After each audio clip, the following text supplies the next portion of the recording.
नमस्कार। आज बात करते हैं एक ऐसे रहस्य की। जरा सोचिए, एक बहुत बड़ी नदी जो एक पूरी सभ्यता की जान थी, अचानक से गायब हो जाए। जी हां, बिल्कुल गायब। आज हम मेजर जनरल जीडी बख्शी की किताब के जरिए इसी गुत्थी को सुलझाने की कोशिश करेंगे। ये एक ऐसी खोज है जो शायद प्राचीन भारतीय इतिहास के बारे में हमारी पूरी समझ को ही बदल दे। तो ये कहानी सिर्फ इतिहास की नहीं है, इसमें विज्ञान है, हमारे प्राचीन ग्रंथ हैं और हां, हमारी पहचान का सवाल भी जुड़ा है। तो चलिए अपनी पड़ताल इसी सीधे लेकिन बहुत बड़े सवाल से शुरू करते हैं। भाई, एक नदी कोई छोटी मोटी नहीं, एक विशाल नदी, वो आखिर गुम कैसे हो सकती है? यही वो पहेली है जो सरस्वती सभ्यता की कहानी के बिल्कुल सेंटर में है। हमारे जो प्राचीन ग्रंथ हैं, वेद, वो बताते हैं कि सरस्वती सिर्फ एक नदी नहीं थी, वो तो एक पूरी सभ्यता का दिल थी। उसे सिंधु से भी ज्यादा शक्तिशाली बताया गया है। एक ऐसी नदी जिसके किनारों पर एक महान संस्कृति ने जन्म लिया। और फिर करीब 4000 साल पहले कुछ ऐसा हुआ कि ये महान नदी लुप्त हो गई और इसका असर बहुत ही गहरा था।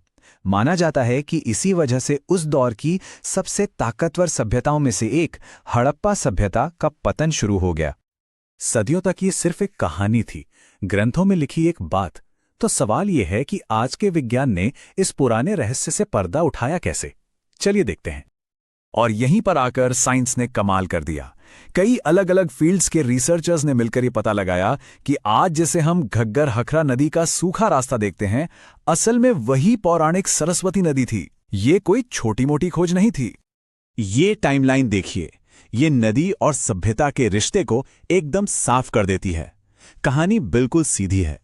जब तक नदी में जान थी, उसके किनारे बस्तियां फल फूल रही थीं, और जैसे ही नदी सूखने लगी, लोग वो जगह छोड़कर दूसरी जगहों पर जाने लगे।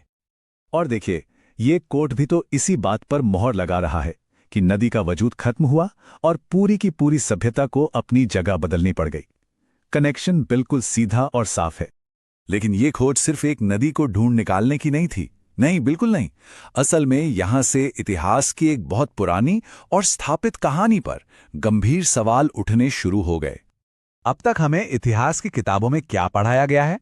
यही कि बाहर से कुछ आक्रमणकारी आए जिन्हें आर्य कहा गया, और उन्होंने यहाँ की स्थानीय सभ्यता यानी इंडस वैली सिविलाइजेशन को खत्म कर दिया और फिर एक नई वैदिक संस्कृति की नींव रखी। इसी को हम आर्यन इन्वेजन थ्योरी के नाम से जानते हैं। तो मतलब हमारे सामने दो बिल्कुल अलग अलग कहानी आ जाती हैं।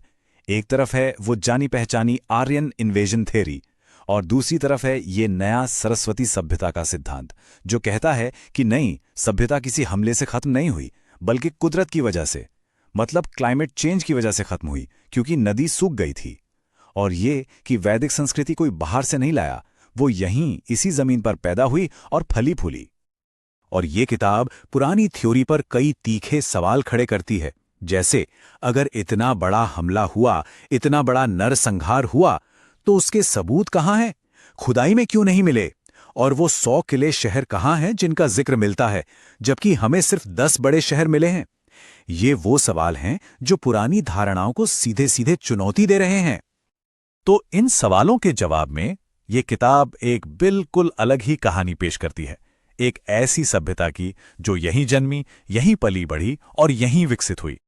10,000 ये सिर्फ एक नंबर नहीं है, बल्कि इस एक नंबर के पीछे इस पूरी नई थ्योरी का सबसे बड़ा और सबसे मजबूत दावा छिपा हुआ है। इस किताब के मुताबिक नए वैज्ञानिक सबूत, जैसे कि जेनेटिक स्टडीज और आर्कियोलॉजी, ये इशारा करते हैं कि पिछले 10,000 सालों में भारतीय उपमहाद्वीप में बाहर से लोगों का कोई बड़ा समूह आकर नहीं बसा। अब ये दावा सीधे सीधे किसी बाहरी आक्रमण की थ्योरी पे एक बहुत बड़ा सवालिया निशान लगाता है। तो ये नई थ्योरी एक क्रमिक विकास की तस्वीर दिखाती है। मतलब यहीं की स्थानीय परंपराएं थी जो हजारों सालों में धीरे धीरे विकसित हुई और एक बहुत ही शानदार शहरी सभ्यता में बदल गईं। ये किसी आक्रमण की कहानी नहीं, बल्कि एक लगातार चले आ रहे विकास की कहानी है। तो इस सब का आखिर मतलब क्या निकलता है? इसका असर सिर्फ इतिहास की कुछ किताबों को बदलने से कहीं ज्यादा गहरा है, कहीं ज्यादा बड़ा है।